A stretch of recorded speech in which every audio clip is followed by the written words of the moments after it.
तो hello everyone, स्वागत है आप सभी का एक और नई वीडियो के अंदर। और आज मैं आप लोगों के लिए लेकर आ चुका हूँ चेनसॉ मैन के सीजन 3 का एपिसोड नंबर 32। तो जिस किसी ने भी अभी तक पुराने वीडियोस नहीं देखे तो डिस्क्रिप्शन वाले लिंक में जाकर आप पुराने वीडियोस को भी चेकआउट कर सकते हैं। और उसी के चलते मैंने ऑनगोइंग सीरीज डीमन स्लेयर के सीजन 3 का भी एक्सप्लेनेशन कर रखा है, तो आप लोग उसे भी चेकआउट करना मत भूलना। और जितना प्यार आपने चेनसॉ मैन सीरीज को दिखाया है उतना प्यार उस सीरीज को दिखाना भी मत भूलना। और वीडियो शुरू करने से पहले मेरी आप लोगों से सिर्फ एक ही रिक्वेस्ट है कि अगर आपने अभी तक इस चैनल को सब्सक्राइब नहीं किया तो आप इसे सब्सक्राइब कर लें, ताकि फ्यूचर में आने वाली वीडियोस की नोटिफिकेशन आप लोगों से मिस ना हो और मुझे वीडियो बनाने की मोटिवेशन मिलती रहे। तो चेनसॉ मैन की पिछली कहानी में हम लोगों ने देखा था कि यहाँ पर एक और चेनसॉ मैन आ जाता है और डेंजी मिताका को उस टेंटिकल डेविल से बचाने की पूरी कोशिश कर रहा था।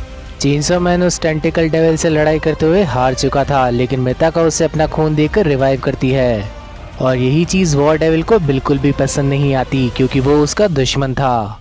इस सब के बाद चेनसॉ मैन एक आदमी की मोटरसाइकिल को लेकर वहाँ से भागने लगता है। चेनसॉ मैन मिताका को बचाने की पूरी कोशिश करता है, लेकिन वो डेविल काफी ज्यादा पावरफुल था और इसी के चलते मिताका अपनी सुपर पावर्स का इस्तेमाल करती है और वो उस मोटरसाइकिल को बना देती है सुपर चेनसॉ मैन मोटरसाइकिल। और बाइक के अंदर से भी एक बड़ी सी चेनसॉ निकल जाती है, जिस वजह से उस डेविल के टेंटिकल्स कटने लगते हैं। लेकिन जिस राइडर की वो बाइक थी वो काफी ज्यादा बौखलाया हुआ था, क्योंकि उसकी बाइक चोरी हो चुकी थी। तो इस एपिसोड की शुरुआत के अंदर हम देखते हैं कि चेनसॉ मैन उन सभी टेंटिकल्स को काटते हुए आगे बढ़ रहा था और उसे इस बाइक को चलाने में इतना ज़्यादा मज़ा आ रहा था कि वो कहने लगता है कि ये बाइक तो काफ़ी ज़्यादा बैडएस है। इस सब के बाद मिताका चेनसॉ मैन को याद दिलाने लगती है कि उस फेक चेनसॉ मैन ने हम लोगों से कहा था कि अगर हम इन टेंटिकल से बच गए तो हमारा इस सब से पीछा छूट जाएगा। लेकिन डेंजी उसे डाउट करते हुए कहने लगता है कि क्या तुम्हें सचमुच में उस फेक चेनसॉ मैन पर यकीन है। लेकिन मिताका उसकी बात काटते हुए कहने लगती है कि तुम कुछ भी कहो, कम से कम उसने हमारी जान तो बचाई ही है। ये दोनों लोग यहाँ पर लड़ाई करने में इतने ज़्यादा बिजी हो चुके थे कि इन लोगों को पता ही नहीं था कि इनके ऊपर टेंटिकल्स का एक जाल बच चुका है। और अब जैसे ही डेंजी ऊपर की तरफ देखता है तो वहाँ पर करीब 10-10 टेंटिकल्स थे। वो सभी के सभी टेंटिकल्स चेनसॉ मैन पर अटैक करने लगते हैं। लेकिन सचमुच में ये चेनसॉ मैन वाली बाइक काफ़ी ज़्यादा बैडएस थी और चेनसॉ मैन उन सभी टेंटिकल्स को चीरते हुए आगे बढ़ रहा था। उस जगह पर कई सारे नॉर्मल सिटीजन्स भी मौजूद थे, जो कि अपने सामने ये सब कुछ देखते हुए काफी ज्यादा हैरान रह चुके थे। और अब हमें हेल के अंदर वही डेविल दिखाया जाता है जो कि ये सारे अटैक्स करवा रहा था और वो भी समझ चुका था कि वो चेनसॉ मैन को ऐसे ही नहीं हरा सकता। अब वो डेविल अपने टेंटिकल की मदद से अपने आप को वहाँ पर शेप शिफ्ट कर लेता है और अचानक से चेनसॉ मैन उसे अपने सामने देख काफी ज्यादा हैरान रह चुका था। टेंटिकल डेविल अब डेंजी और मिताका दोनों पर ही अटैक करने लगता है और अचानक से उसका हाथ एकदम हथौड़े के अंदर बदल जाता है। वो उस जगह पर काफी बड़ा अटैक भी करता है, लेकिन चेनसॉ मैन अपने आप को किसी तरह बचा लेता है। चेनसॉ मैन अपने आप को कैसे न कैसे संभाले हुए था और हम देखते हैं कि उस डेविल ने अपनी साइज भी काफी ज्यादा बढ़ा ली थी। वो डेविल चेनसॉ मैन की गाड़ी के पीछे ही था और लगातार हमला किए जा रहा था। चेनसॉ मैन अब पीछे मुड़कर उस डेविल को देखने लगता है और मिताका से पूछता है कि आखिर ये किस टाइप का डेविल है।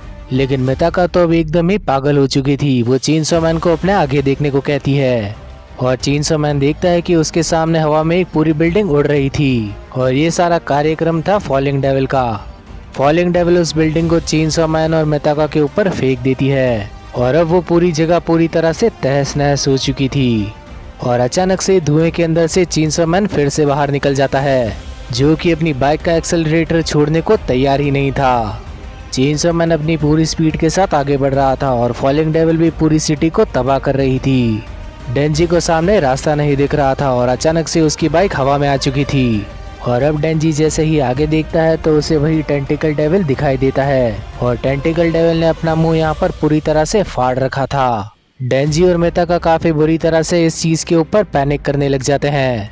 डेंजी बाइक को संभालने की कोशिश करने लगता है, लेकिन आखिर वो हवा में जा भी कहाँ सकता था। और बस इसी सब के चक्कर में ये एपिसोड भी यहीं पर खत्म हो जाता है। तो सिर्फ इतना सा ही था हमारे चेनसॉ मैन का चैप्टर 130। तो आखिर आप लोगों का इस चैप्टर के बारे में क्या ख्याल है? अपने थॉट्स कमेंट सेक्शन में बताना मत भूलना और इसी टाइप की वीडियोस देखते रहने के लिए सब्सक्राइब टू जस्ट एक्सप्लेन। तो अब मिलते हैं ऐसी ही किसी और अमेजिंग वीडियो के अंदर, तब तक के लिए बाय एवरीवन।